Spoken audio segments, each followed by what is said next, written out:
Warahmatullahi wabarakatuh. Perkenalkan, saya Muhammad Saiful Fadli, peserta Latsar Angkatan 124, golongan 3 kelompok 2, unit kerja Universitas Tadulako.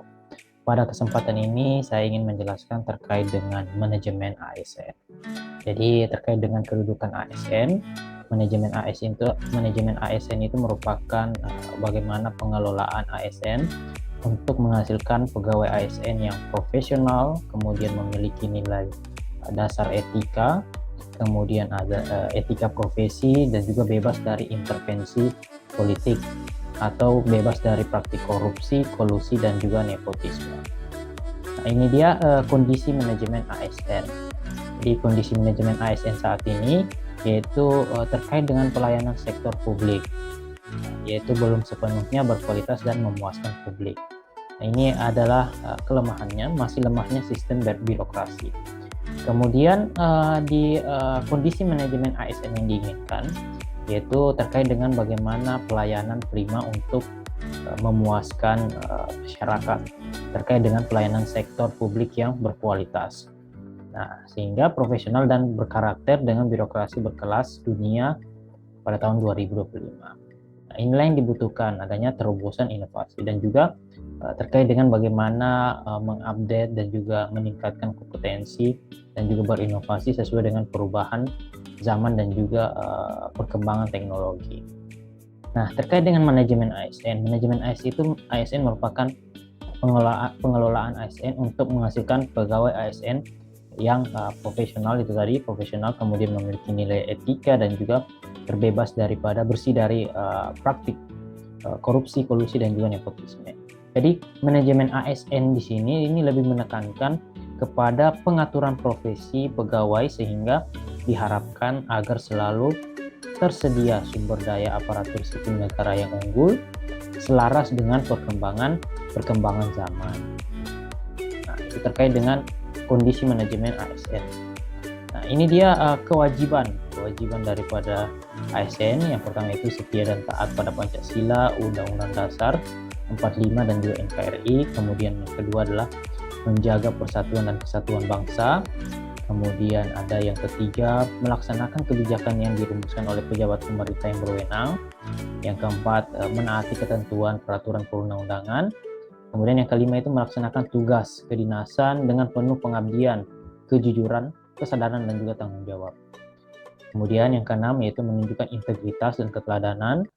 Kemudian yang ketujuh adalah menyimpan rahasia dan hanya dapat mengemukakan rahasia jabatan sesuai dengan ketentuan.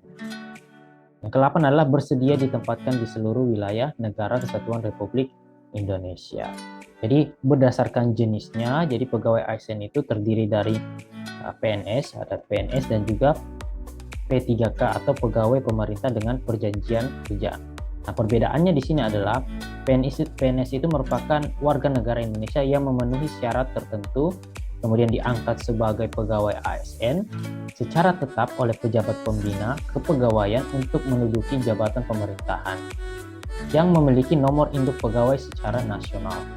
Sedangkan P3K atau pegawai pemerintah dengan perjanjian kerja itu merupakan warga negara Indonesia yang memenuhi syarat tertentu yang diangkat oleh pejabat pembina kepegawaian berdasarkan perjanjian kerja sesuai dengan kebutuhan instansi pemerintah untuk jangka waktu tertentu. Nah, ini benang merahnya yaitu untuk jangka waktu tertentu dalam rangka melaksanakan tugas pemerintahan.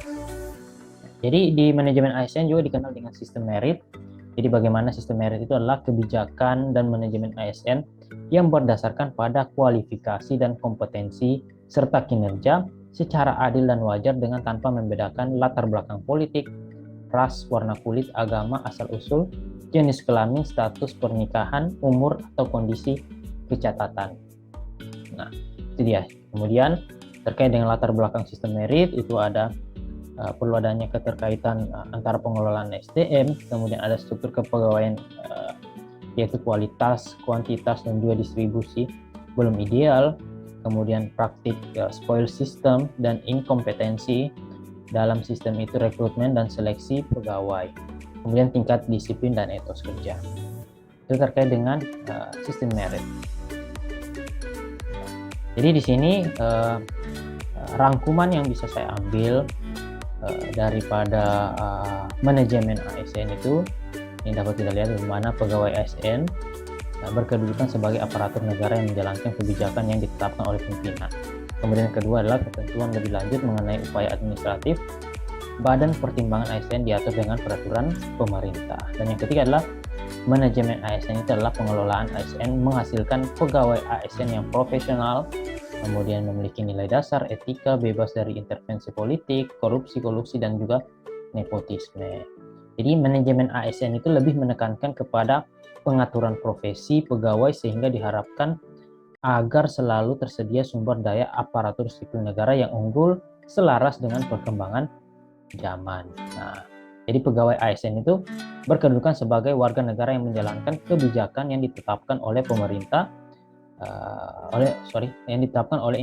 pimpinan instansi pemerintah, serta harus bebas dari pengaruh intervensi semua golongan. Nah, itu dia. Kemudian untuk menjalankan kedudukan tersebut, maka pegawai ASN itu berfungsi, ada 3 fungsi, yang mana yaitu sebagai pelaksana kebijakan publik, pelayan publik, dan juga perekat dan pemersatu bangsa.